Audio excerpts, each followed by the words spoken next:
Hey, it's MK, and I am here with a Stitches and Stencils layout for you guys today. I'm also playing along with Christy's Beautiful Life 30 Days of Sketches, and today's sketch is by Tara Van Moorsel. And so I am going to be creating this sketch using photos from the Train Museum over in Carson City, which is the capital of Nevada, in case you guys did not know that. So I loved this little train car, I should say, right here, because it was part of the U.S. Postal Service, which was kind of cool. So I'm going to be using this stencil here that came in my advent calendar for last year. And then I'm going to use a little bit of Distress Oxide in Black Soot with a little blending tool. I'm not going to use a whole lot, but I will be using it. I'm also going to use this glitter paper that came from a Die Cuts with a View paper pack. You can tell it came from a pack because it's got like this gluey stuff right here, which will be fine because if I put that part in the punch, it won't even show. I also have this Teresa Collins, super old. I was looking, 2013. Holy cow, you guys. It's the Far and Away collection. I bought this collection to use in a mini album, a little portfolio mini album that I never made, ever. So here's one of the punches that I'm going to be using the bottom half of this paper with, and it's this ticket punch by Creative Memories, and it's just this cool border that makes a bunch of tickets. And then I also have this railroad punch, and that's what I'm going to be using the black paper for. I also have this Teresa Collins piece right here that looks like a collage of handwritten letters, again from Far and Away, and the other side is what looks like postcards. And then this gorgeous red color here, again from Teresa Collins' Far and Away. I actually ended up buying 2 paper packs and only 1 set of embellishments for this paper collection, but I'm not going to be using I don't think I'm going to be using any of the paper collections. I have these 2 pieces of paper from a Creative Memories kit. I think it was just called Trains. And so I've got these 2 papers here that I think will be perfect for the design of the layout. And then from 49 and Market, I have this cluster kit. I wish they would bring these back because I really like having these cluster kits, but it's from everywhere.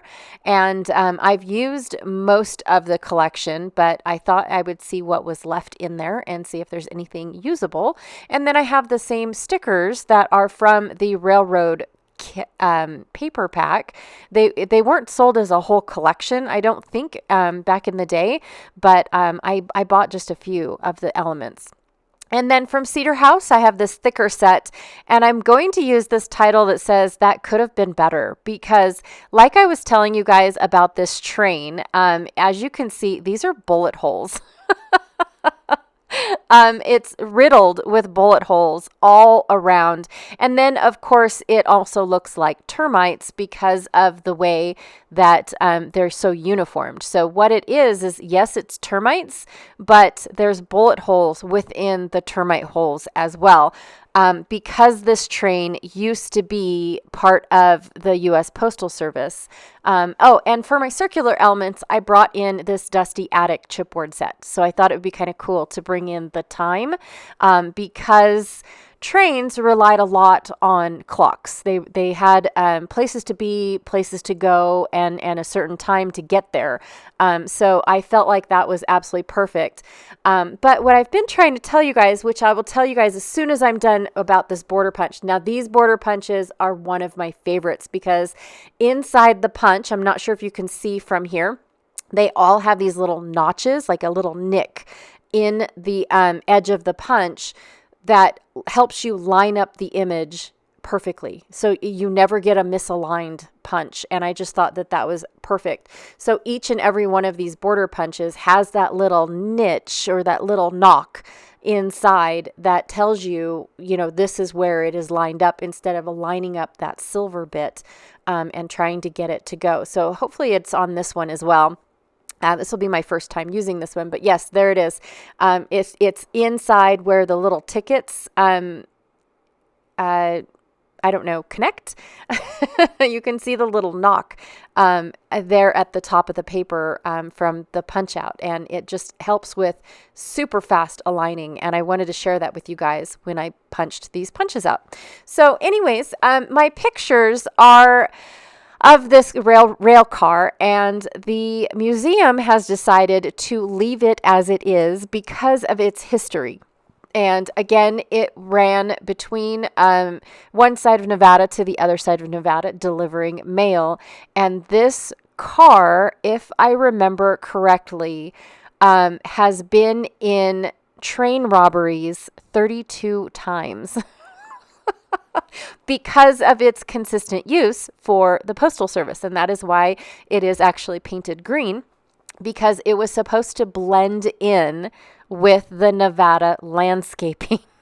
So that way it is not seen going 35 miles an hour down the rail track, back in the day, like I said. And so it was supposed to just blur in with the background and not be as visible for marauders to rob. And clearly that did not work. And so my kids and I and my dad, we've spent a lot of time in and not in, but you can't go in because of the termites, but around this train because of its fantabulous history. Like, that is so fascinating how many times this train has been robbed, basically, while in motion. That just blows me away. And the fact that there were so many attempts at it, and I say attempts because it's not proven that any were successful in actually stealing the mail. But the people that tried to rob the train always thought that other people send valuables through the mail. And so, of course, it's one of those things where, they have to go and check it out and see if anything valuable's there or not. And so they would shoot the train to scare the people out of the car, and then jump on, rummage through all of the mail, and then jump off before it got to its next train stop. And so it made us laugh, and it was the most talked about train car in the museum on the way home from Carson City. It was just hilarious how much my kids enjoyed seeing this. And so anyways, I thought that it deserved its own double page layout because of that. And I took a picture of my kids. They were so engrossed in the history of this rail car, because next to each rail car, there's a little stand and a little historical fact of each car. Like, why is this car worthy enough to be in a museum type of thing, right? And so my kids, as you can see in one of the photos, are engrossed in the story of this car. Of course, because it involves, cops and robbers. In a sense. So anyways, so I just thought that it would just, it just makes me, it makes me love the fact that my kids are actually like, look at how engrossed they are reading over this thing, and wait, what? And so the whole time it's like, did you read that, Mom? Do you remember that car? And, and I had to take a picture of the close-up bullet holes, but it also says that due to termites, because the entire car, except for the undercarriage, is made out of wood. Now, the termites don't live in the wood anymore. They somehow eradicated them. I don't know exactly how. But I did have to take a picture, because somewhere in that one picture is several bullet holes as well. It says it's hard to distinguish them because of the termites, but yes, where the coach, after it's retired, where the coach was resting, it wasn't a well-preserved place, and so that's how it ended up with the termites and whatnot. So pretty sad history, but my children loved it. My dad was all peeking inside to see, because it's still in its original state. Like, this is how they pulled it over, and they left it just like this, from its last train ride to its resting place to the museum. So They haven't touched it. They haven't preserved it. And it is still under debate on whether or not they should because of its history and how many events it's been through. All right, so I went ahead and I am manipulating this this sketch by Tara's sketch quite a bit because I'm using the design in my pattern paper in the background for most of my sketch. And so I definitely wanted to make sure that I incorporated it because it is a train station. It's a modern day train station up at the top, and then down at the bottom is the undercarriage of a train. And so I really wanted to draw attention to that because of the fact that the pictures make it look like we are in that train station, because the way that the museum is built, all of the train cars are on tracks, so that way they can move them around, which I would love to be there one of these days for, a train. I would call it musical chairs, but they're not sitting, because they basically have to move every single train out, decide which trains go where, and they have this giant turntable to help them do this, and then move the trains back in the correct order that they decide and deem worthy, and then they have to turn around and replace all of the really cool billboards and things like that they have per train. So there's big, huge murals for depending on the train that they want to talk about. There's all this stuff that comes with the train because they want people to know about them. They want people to engross into them as well. So anyways, it is a huge ordeal, and I definitely want to be on that list of when they do it because I want to see how they do it. Like I would love to be there. How do they make the decision? Is the decision made before anything starts moving? Like what is entailed in moving things around in the museum to make it more interesting. Like, okay, we've had this artifact here for 10 months. Now we're going to move it, down the road and put something else new here. They trade trains with other museums. So that way it can get more exposure to more people. So I do know in their other,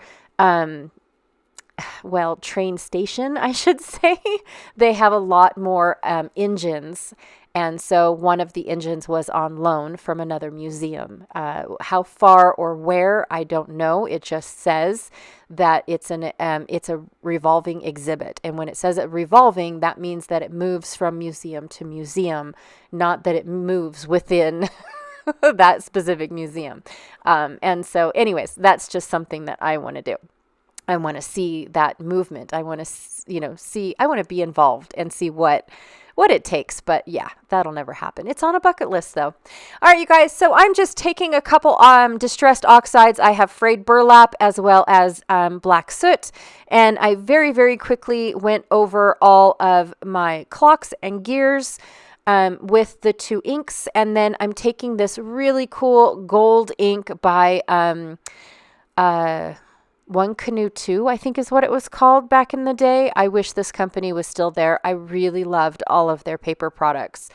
And so I bought this ink pad from them, and it is a gorgeous, gorgeous metallic ink pad. I have not found an ink pad that is this fantabulous in a while. So I'm going to go ahead and ink my, I don't know what that's called. Somebody's had a name for it, but it looks like the leftovers of when sequins were punched out. Punchinella, I think is what it's, anyways, I have no idea. I also went ahead and took my sewing machine, and I'm still working on figuring out the tension of it. My children one of my children's had a project, and they messed with the tension on my sewing machine, and I have not been able to get it right back the way that I like it, the tightness of the bottom thread and the top thread. But for this case, I like how the bottom thread was being pulled out by the top thread. So because I have a two-toned stitch, I have a different color on the bottom as I do on the top thread, and so I really like how it looks here. And I just did a couple different wonky stitches up and down my photos in dead spaces. That's all I did. And I left all the stringy thingies hanging around, so that way I could make it make it more messy, and look a little bit more. I don't know the word. Just to make it look a little bit more messy. So here I I cut my foam to go around my clock, and I cut it on the wrong side. And so I had to reapply my backer piece to it. And then of course I did everything on top of my other picture. And now I've got a little dab of glue, but I hope my clock this bottom clock, will cover it up, so that way I don't have to do a whole lot of more embellishments than I wanted to. And it ends up working out just fine, as long as I don't constantly keep trying to rub it with my finger like I always do and mess it up. So I'm going to go ahead and try to get that all fixed up and put right there. I did use an X-Acto knife to help me cut it in half instead of trying to use scissors. To me, when I'm trying to cut chipboard with scissors, it always puts, I don't know how to say it, but it's almost like taking a cigar and chopping it with a cigar cutter, and you get that little duck mouth going on. That's what it does with the chipboard when I try to use scissors. And so when I use an X-Acto knife, I get a cleaner cut. Now I do have to sit there and go over and over and over again with the X-Acto knife until I'm all the way through all of those layers. So I did cut that out, but in the long run, I do like using the X-Acto knife a lot more. So I did have to pop up a couple of pictures. I glued some straight down, but the ones that are requiring the chipboard to go underneath them, I went ahead and used this Fun Foam by Walmart, and my good friend Joni sent them to me. Thank you so much, Joni. And I'm going to go ahead and pop them up, and then I had to pop up a little bit more of the chipboard because now the chipboard is being put on top of the photo. So I just used foam tape for underneath that. That is it says actually Stampin' Up! Dimensionals by Stampin' Up! I can't say the word dimensional without adding the word Stampin' Up! In front of it. I don't know why. I cut this little piece in half so that way I could have it going across my page and make it look a little bit more uniform instead of having embellishments over here and embellishments over here, but nothing ever going across the page. I'm going to layer up my punched pieces, so that way my tickets are representing the little scallops that I have, that Tara has on her sketch, and then my train tracks are representing the little black pattern that she had above the scallops. So, and then this one here, I want to say punchinella or something like that is what this is supposed to represent, but I could be wrong. It's just going to go ahead and fill in that little gap because I wanted to put my clock over here, but instead of putting it behind all of my my papers and things, I'm going to just go ahead and put my embellishments on top of it, and then it'll look like it's tucked behind everything, you know, the paper and the background and everything. So I'm going to go ahead and layer up some of the stickers and some of the tickets and tags and things like that I got from the cluster kit. I got some stickers from the excuse me, Creative Memory sticker sheets that I brought in. So everything. I love adding the blue in this paper pack as well. So now I've got the red and the blue because all of the things that I remember from the postal service was red and blue, right? I always remember the red, white, and blue stripes of the postal service. And so I have the red stripes, but now I'm adding the little bit of blue in there as well. Plus there's a little blue lighting on some of the the car itself. So I think that adds to it. And then my dad is wearing full denim. He's got a light denim shirt on and denim jeans. So he's all in blue. Even though you can't really tell, his shirt actually looks a little white, but it's not. So I finished my cluster over on the right side. Now I'm going to work on a small little cluster over on the left. Now you guys always ask me, where's my journaling going to go? And truth be told, I don't do a whole lot of journaling. I'm terrible at writing it down and then it messes up. I write faster than I think, and I miss all the important words in between, say, train and robbery, right? And it just makes me, I've got a lot of errors. I've got a lot of everything. It frustrates the living daylights out of me.